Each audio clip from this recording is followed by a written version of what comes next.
A Baltic feeder runs aground just feet from a Norwegian's bedroom. This is from the Maritime Executive, and it was published on the 22nd of May, 2025. A Baltic feeder container ship maneuvering in Norway grounded on Thursday morning, May the 21st, ending up just feet from one resident's home. The authorities are reporting no one on the ship or on shore was injured, and so far there has been no oil spill reported. The NCL Sultan, 11,135 DWT, was sailing from the port of Orkanger at 5 a.m. local time when the vessel appeared to miss a turn in the waterway and continued toward shore and grounded. A neighbor witnessed the grounding, reporting that it was a soft landing. He ran to the neighbor's house and woke up the sleeping resident, who later told Norwegian TV that if the vessel was 5 meters to the right, it would have ended up in his bedroom.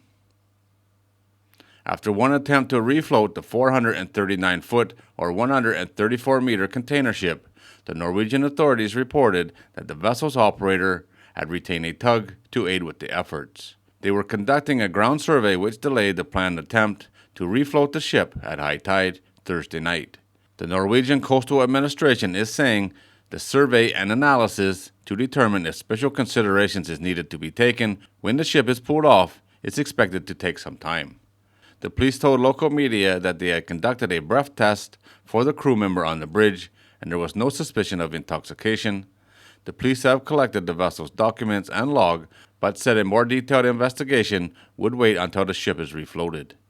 Reports indicate that the weather was good, and at 5 a.m. it is already daylight in Norway. The Norwegian Coastal Administration is monitoring the situation and reports an oil spill response vessel is standing by and a Coast Guard vessel is en route to the scene. This is a serious incident, and we are grateful that nobody was injured in the grounding. We are currently assessing the damage to the ship and have initiated internal investigations into the root cause of the incident.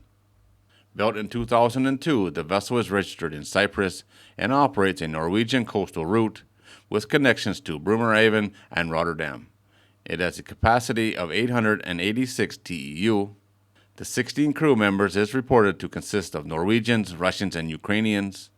The ship has been involved in 4 incidents in less than 3 years. The newspaper is saying that the ship ran aground in October of 2023, but was able to free itself. In April of 2024, it made contact with a pier while maneuvering and had a 6-meter gash in its hull. And in January of 2023, the ship was stranded at sea for 5 hours while the crew replaced a fuel pipe. Isn't this an interesting way to wake up? The guy in his bed nearly got ran over by a ship. I have to say this house is really, really close to the ocean. But this is a little bit unreal. 5 meters further south, and the ship would have ended up in the guy's bedroom. That's pretty scary. The guy that was being interviewed said that this happened at top high tide. So it's not going to be easy to get this thing out of here. She came out of the water a bit, and it was top high tide when it happened. So they're probably going to need to maybe dig around her or get lots of horsepower behind her and to get her off. Hopefully no major damage and she don't sink where she is, but that should be all right. The guy said that made very little noise, really, really quiet when she hit. There was no loud bang or anything. Pretty unbelievable. One have to suspect that this happened 5 o'clock in the morning. Asleep at the wheel is always a possibility, that's for sure. Definitely not paying attention, but you'd have to be not paying attention for a long time for something like this to happen. You just missed the turn and went straight ashore. Unbelievable.